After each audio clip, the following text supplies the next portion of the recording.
Amy, what is your name? What is your company? And what is your problem? All right, my name is Amy Tiemeyer, and my company is Volunteeraholic, and my problem is possibly or is next steps. Okay, elaborate. Tell us next steps in what? So as I'm growing, sometimes there seems to be a ton of different directions you can go and figuring out what the best direction for me. Still vague. Let's start nailing it down. You still what is your next step for what? Is it marketing? Is it self-development? Is it branding? Your tonality? What is it? Let's start breaking it down into specifics. Probably branding. Let's go with that. Is figuring out like my niche. Okay. That's actually different to branding. And that's where a lot of people get confused. Branding is what you stand for and what you do. Finding out your niche is finding out who you best serve. That's more of a segmentation marketing angle. So let's focus on that and actually come up with it in more continuity. You say that you're looking for your niche.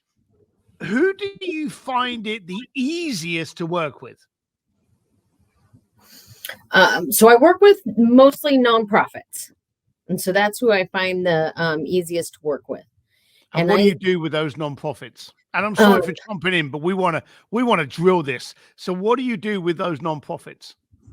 All sorts of things, from running programs, projects, fundraisers, speaking, all sorts of different things.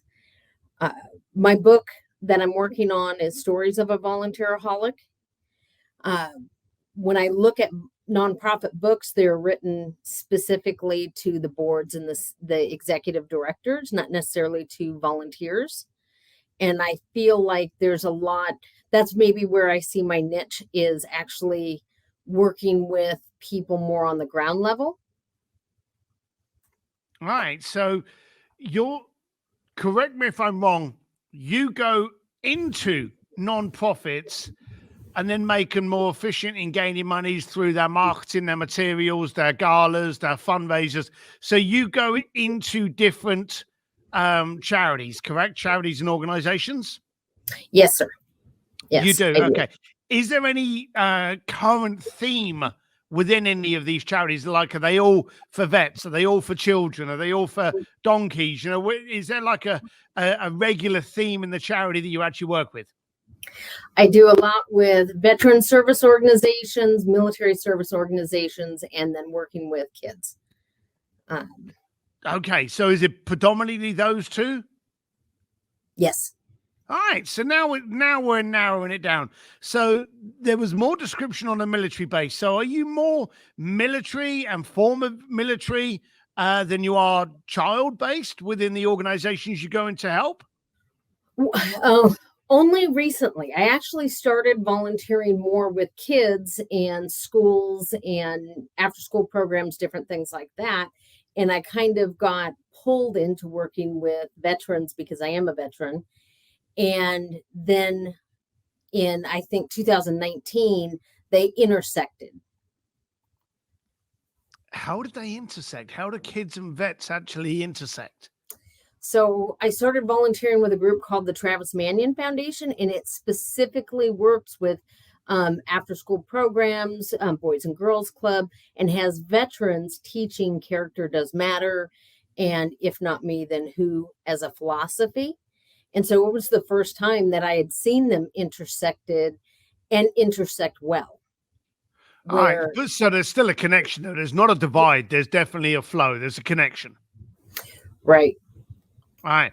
And so when you go into these charities, you're going in to help them streamline, be more effective. What would you say your end result was once you'd come out? How do you benefit these charities and organizations? So it really depends on what they need. So I have a really great relationships with a lot of them. And so an executive director will go, hey, I need help in this area. And then we can sit down and kind of devise a plan, or I need a volunteer to do this. And so it really depends on what the needs of those programs and individuals have. So I don't necessarily go, here's your need I'm going to give that I see. They come to me with their challenges. See, okay, so you react to their problems and their issues. Yes. And you want to do more of this? Yes, I do love it. Yeah. All right. Okay, fine. So have you ever written down the top 5 problems of organizations or foundations or charities? I haven't. That would be a great thing to do. See, what I'm wondering is you seem to have a very rounded experience in all elements of charities and foundations. So you're basically a Google of what needs to be worked on in order for it to work. And therefore, by you coming in, you tend to know what most of the problems are because you've been hired to rectify those problems. So if you were to become the oracle of charities and foundations by going, hey, these are the top 5 things that you're not doing well, or the 5 problems I see within how I've helped, or the 5 things that are wrong that are stopping you from being mass effective. If you were to demonstrate your credibility and knowledge by, and there's a friend of ours actually called them listicles, by actually listing out things. These are the top 3. These are the top 5. Never do 2, 4, 1, 7. Keep it a 3 or keep it a 5. Don't ask me why. Psychologically, people prefer that. But if you were able to do a blog, if you were able to do a website, if you were able to go on social and just go to the charities, the ones you want to work with, and go, hey, I wrote an article. And you don't even have to write it. You could literally speak it into, I don't know how good your writing skills are, but you can literally dictate it into an audio file, send it over to like a Fiverr and get a copywriter just to write you up an article. And you can post that and go, hey, I wrote an article on the 3 things that charities do wrong. The 5 things they need to focus on when coming up to a new gala. The 5 ways to pick a good volunteer. Just something like that to demonstrate your knowledge ability within that market. Have you ever done that? No, I have not. So that would be a great suggestion. Could you do it? Would you be willing to do that? I would. And I love to write, so that doesn't bother me at all. There you go. So you got the skill set required there already. So stick to a 3 or a 5 and start banging those out. And again, highlight the charities that you want to work with and literally reach out to them. Find out who's running them, get over to your Facebook or LinkedIn or whatever, send them, go, hey, great admirer of your XYZ foundation. I recently wrote this article. I wanted to share it with you. I hope it helps. Now, charities and foundations are usually some of the worst run organizations out there because they're run on tips and donations and people that will work for free. Okay. It's not always the best talent pool for running organizations. And 9 times out of 10, they're always trying to catch up on the money that they need. So therefore, they don't want people selling them on a great idea, but they do want them solving a problem. And so if you can demonstrate you are a solution to somebody else's problem, they're going to want you 10 times faster than if you just turn up going, hey, I got a brilliant idea. It's going to cost you a couple of grand, but you're going to love this. Because 9 times out of 10, they don't want to spend the money. Would you agree? I would agree. Do you have a hit list?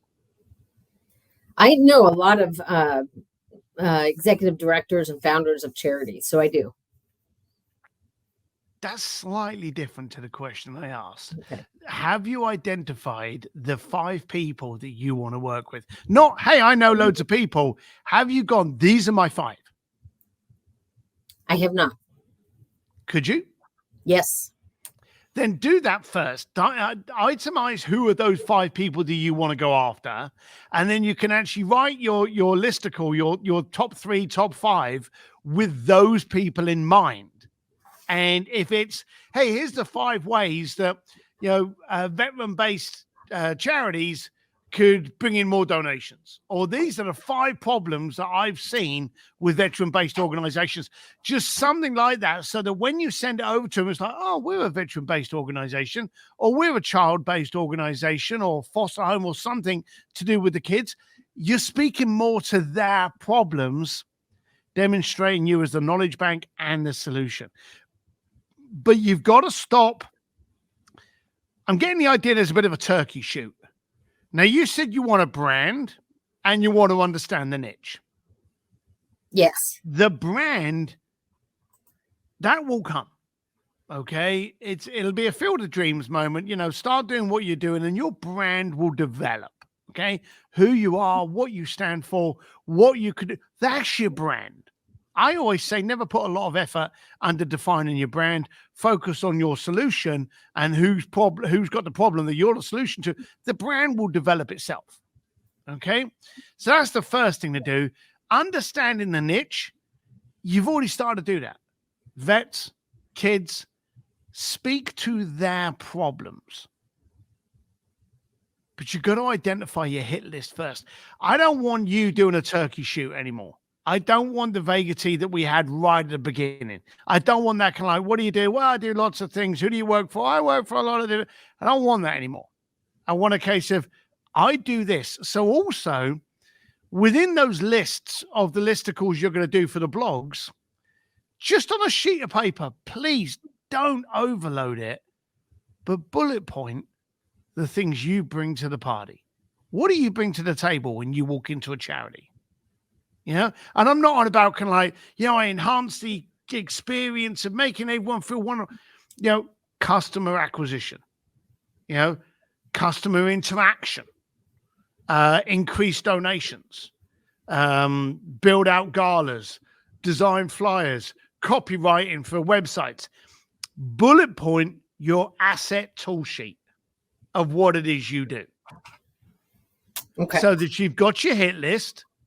You've got what you bring to the table, and then you can start from your tool list, start looking at those top 3s and 5 things that you do, that you can then go, hey, based on my experience, these are what, and even at the bottom, and here's a little story of how I managed to do that.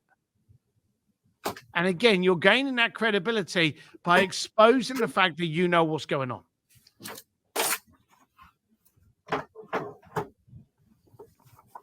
Any of that sound hard? No. But it's not been done before? No. Look, a coaching call doesn't have to be long for it to be impactful, okay? Those are the 3 things that you need to be doing now. Could I ask you to do those? Yes, absolutely. Is there anything else you want us to go over?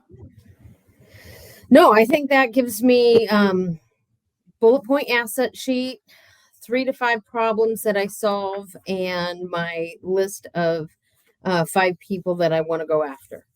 And remember, I would do the 5 people first. I would do your tool sheet second. And then I would customize and converse the top 3 and the top 5 to the tonality of the 5 you're going to go for. Okay.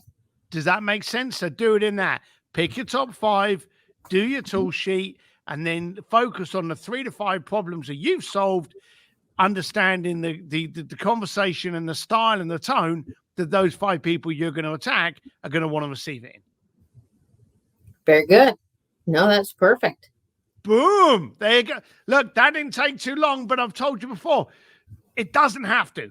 And it also doesn't have to be, difficult and excessive to work. It just needs to be simple, needs to be effective, and it needs to create a win-win impact.